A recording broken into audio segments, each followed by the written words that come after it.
Police కావాలనే లక్ష్యము చాలా యువకుల్లో కనిపిస్తూ ఉంటుంది.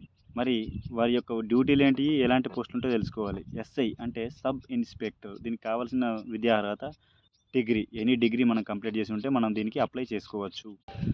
అయితే దీంట్లో ఓన్లీ ఎడ్యుకేషన్ క్వాలిఫికేషన్ కాకుండా ఫిజికల్ క్వాలిఫికేషన్ కూడా ఉండాలి. ఫిజికల్ క్వాలిఫికేషన్ వచ్చేసి 167 సెంటీమీటర్స్ వచ్చేసి మేల్కు ఉండాలి. ఎస్సీ ఎస్టీ వాళ్ళకైతే 160 సెంటీమీటర్స్ కూడా ఉంటుంది. ఎస్టీ వాళ్ళకైతే మాత్రము ఇంటర్మీడియట్ కంప్లీట్ చేసి ఉన్న వాళ్ళు ఈ ఎస్ఐ పోస్టుకు అప్లై చేసుకోవచ్చు. లేడీస్కి అయితే 152 సెంటీమీటర్స్ ఉన్నా కూడా సరిపోతుంది. ఎలాగో పోలీస్ అవ్వాలనుకుంటున్నారు కదా, ఈ సబ్ ఇన్స్పెక్టర్ స్థాయి నుంచి వెళ్ళడం వల్ల మీకు కొంత కంఫర్టబుల్ సాలరీ కూడా ఉంటుంది. మీకు ఒక పవర్ కూడా ఉంటుంది. ఒక మండల్ బాస్ అవ్వచ్చు మీరు. సో ఇలాంటివన్నీ పరిగణలోకి తీసుకొని మీరు గ్రాడ్యుయేషన్ కంప్లీట్ చేసి దీనికి ఎస్ఐకి అప్లై చేసుకోవడం చాలా ఉత్తమమని నేను భావిస్తున్నాను. ఎస్ఐ యొక్క విధులు ఏముంటాయి? సివిల్ ఎస్ఐ వచ్చేసి ఒక మండల్ బాస్ ఉంటాడు.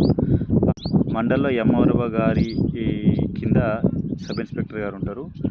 అయితే ఇతని యొక్క విధులు ఏముంటాయి అని అంటే ల్యాండ్ ఆర్డర్ను కంట్రోల్ చేస్తూ ఉంటాడు. ఆ మండలంలో ఉన్న ప్రతి గ్రామంలో ఎలాంటి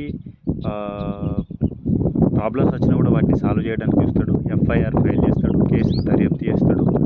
ఏదైనా దొంగతనాలు కానీ మరేవైనా చిన్నపిల్లల మ్యారేజ్ 18 ఇయర్స్ లోపు ఉన్న వాళ్ళకు పెళ్ళిళ్ళు అయినా కూడా వాటిని అరికట్టడం, మొత్తానికి శాంతి భద్రతలు, చట్టాన్ని పరిగణనలోకి తీసుకొని చట్టాన్ని కాపాడము, మండలంలోని ఎలాంటి అలజడులు జరగకుండా, గుంపులు దుండగులు దొంగతనాలు జరగకుండా అరికట్టడం, ట్రాఫిక్ను కంట్రోల్ చేయడం, విఐపీల డ్యూటీలు చేయడం, ఇలాంటి డ్యూటీసు అన్నీ ఈ సబ్ ఇన్స్పెక్టర్ గారు చేతిలో ఉంటాయి.